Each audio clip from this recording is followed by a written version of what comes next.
చంద్రగిరి నియోజకవర్గంలో మెగా డిఎస్సీలో అక్రమాలు జరిగాయంటూ వైఎస్ఆర్సీపీ ఆధ్వర్యంలో సోమవారం భారీ నిరసన ర్యాలీ నిర్వహించారు. పట్టణంలోని నాగలమ్మ ఆలయం నుంచి టవర్ క్లాక్ వరకు ర్యాలీ చేపట్టారు. మెగా డిఎస్సీ వ్యవహారంపై సీబీఐతో సమగ్ర విచారణ జరిపించాలని వైఎస్ఆర్సీపీ నేత చెవిరెడ్డి మోహిత్ రెడ్డి డిమాండ్ చేశారు. అక్రమాలకు పాల్పడిన వారిపై చర్యలు తీసుకోవాలని కోరారు.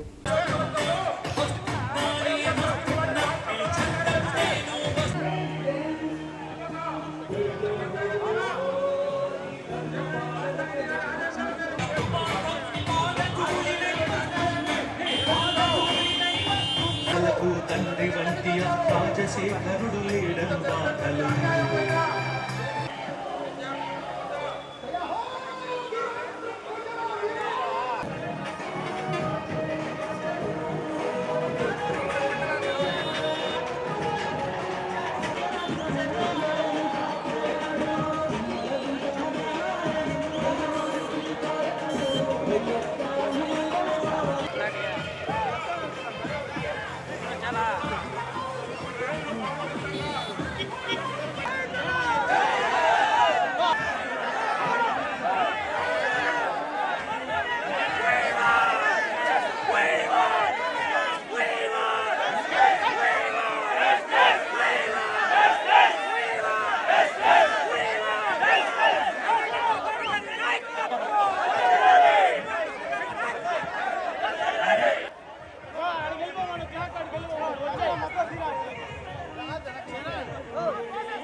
మంత్రి లోకేష్ యొక్క రాజీనామా కోరుతూ చంద్రగిరి వైఎస్ఆర్ కాంగ్రెస్ పార్టీ ఆధ్వర్యంలో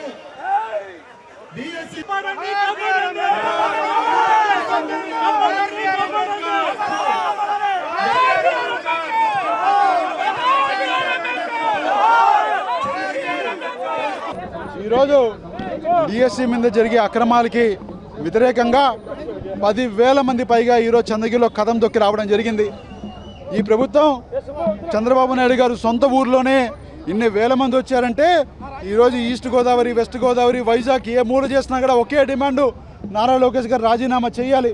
కొన్ని వేల ఉద్యోగాలు మీరు 100 కోట్లకి అమ్ముకొని ఈరోజు సాక్షాత్తం భగవంతుడి స్థాయిలో ఉండే ఉపాధ్యాయుల ఉద్యోగాలు మీరు అమ్ముకుంటే పిల్లలకి ఏ విధంగా చదువు చెప్తారని చెప్పి ఇక్కడ నేను అడుగుతున్నాను. అదేవిధంగా వ్యవస్థల్లో పనిచేసే వ్యక్తులకే ఫస్ట్ ర్యాంకులు, సెకండ్ ర్యాంకులు వచ్చాయని చెప్పి కోర్టులో కేసు వేసుకున్నారు. అదేవిధంగా ఈరోజు ఎన్నో ఆడియో ప్రూఫ్లు, వీడియో ప్రూఫ్ల్లో ఎన్ని లక్షలు ఒక ఉద్యోగం అని చెప్పి ఈరోజు వాయిస్ రికార్డింగ్లు మా జగనన్న బయటపెట్టడం జరిగింది. ఇన్ని ఆధారాలతో మీ ముందుకు తీసుకువచ్చిన వ్యవస్థల్ని మేనేజ్ చేసి కొన్ని రోజులు మీరు అడ్డుకోవచ్చు కాక ఖచ్చితంగా సిబిఐ విచారణ జరగాలి, నారా లోకేష్ గారు రాజీనామా చేయాలి. లేదంటే ఈ జన్జీ ఉద్యమము, ఈ ఒక డిఎస్సి మీద ఉద్యమం ఇంకా 100 రేట్లు అయ్యి మీ ప్రభుత్వం కూలిపోవడానికి ఇది ఒక మొట్టమొదటి మెట్టు అవుతుందని చెప్పి తెలియజేస్తున్నాను. కొన్ని వందల బస్సులు ఈరోజు మీరు ఇక్కడ మంగాపురంలో కావచ్చు, పాకాల్లో కావచ్చు, మిర్చిలో అడ్డుకోవడం జరిగింది. మనుషుల్ని బెదిరించడం జరిగింది, రావడానికి కార్యకర్తల్ని.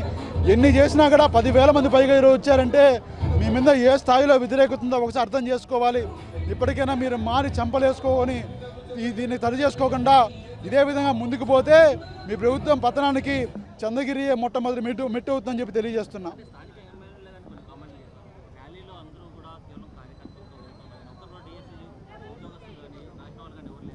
మా స్థానిక ఎమ్మెల్యే గారికి బూతులు మాట్లాడడం, వాళ్ళ తల్లిదండ్రులను తిట్టడం, లేదంటే ఏదైనా భూమి కనపడితే ఆ భూమి మీద పాగా వేసి కూర్చొని నా భూమి అని చెప్పడం, రాత్రి మా తిరుపతి రూరల్ ఎంఆర్ఓ అదే కొంతమంది ఎంఆర్ఓలు ముందు పెట్టుకొని భూములను ఆక్రమించుకోవడం తప్ప ఆయనకి పెద్ద దీని మీద నాలెడ్జ్ ఉండదని నేను అభిప్రాయపడుతున్నా. ఆయన కూడా ఒకసారి చదవాలి ఏం జరిగిందో, దీని తెలుసుకుంటే ఆయనకి తెలుస్తుంది. రెండోది ఈయన వాటాలు ఎక్కడికి పోయాయో మాకు అర్థం కావట్లేదు. తప్పకుండా విచారణ జరిగితేనే ఈ డిఎస్సి మీద వాటాదారులు ఎవరెవరో తెలిసి వాళ్ళందరూ కూడా శిక్ష పడుతుందని తెలియజేస్తున్నాను.